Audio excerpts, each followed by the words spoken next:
Somebody once told me that in the beginning of the journey of CYN, that it was all about connecting the next generation of leaders. So when you think about the state senators, when you think about the governor, when you think about the leaders in your community, if you connect them now, think how powerful that will be when they're in the leadership roles. So that's kind of been the driving force behind CYN, is the connection factor. I take it a step farther, and I also challenge that the leadership in this room is already there. So we are currently leaders in our own right, whether it's in our community, in our churches, in our places, but we're already leading. I'm Kayla Schnuelle. I'm with the Rural Futures Institute. I'm really happy to be here. I'm so happy to see 200 and almost 70 plus people in this room. Biggest summit ever. Let's give yourselves a round of applause.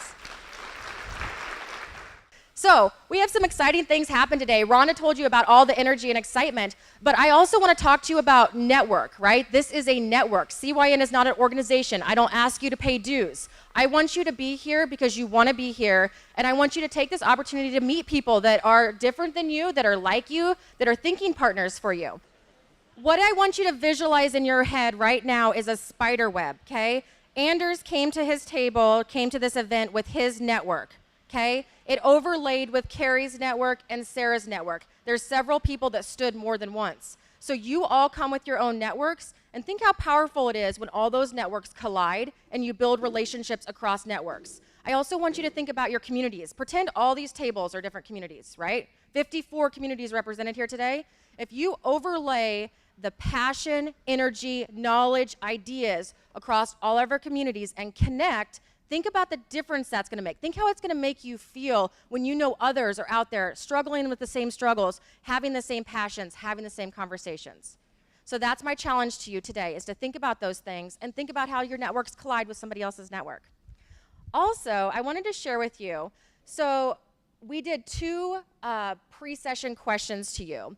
One of them was about current leadership roles. So if you look at this chart, basically what it's showing is people who have 4 or more leadership roles that are currently in the room. Then the next one is 2 to 3 leadership roles. That's what you're currently holding. The next one is people that aspire to have leadership roles. And the last one is people that aren't really interested in leading at this time. So what I want to show you today is there is a lot of people in this room that have some pretty awesome leadership capabilities, and they're already leading in their communities, their churches, their places, wherever they may be. So that's pretty powerful. This is, to me, this is an awesome chart. The other thing I wanted you to know is one of the pre-session survey questions that many of you just answered day before yesterday was about being hopeful. And Caitlin just pointed out to me earlier that 95% of the people in this room are extremely hopeful or hopeful about the future that you are creating. So that's extremely amazing and powerful. And that's why we're here.